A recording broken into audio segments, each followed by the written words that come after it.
В Хакасии определены доверенные лица кандидатов в президенты России, действующего главы государства Владимира Путина. Пока официальных представителей двое. Это известный в республике детский хирург Геннадий Канзычаков и директор заповедника Хакасский Виктор Непомнящий.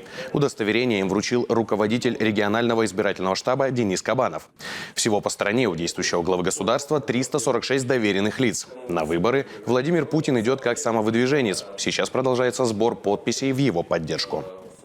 Одна из ключевых задач – это содействовать избирательной кампании, содействовать ее прозрачности, легитимности, ответственности. И это большая работа, на мой взгляд, предстоит с населением республики, с людьми.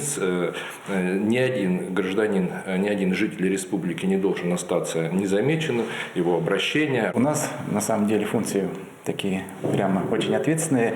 Это быть лицом президента на территории Хакасии и продвигать его идею, его стремление и желание жить лучше, быть сильнее. Задача нашего штаба в Республике Хакасии совместно с доверенными лицами, с участниками процесса провести избирательную кампанию на высоком уровне.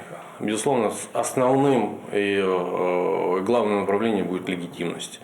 Мы точно понимаем, что наш кандидат победит. Это самый сильный кандидат.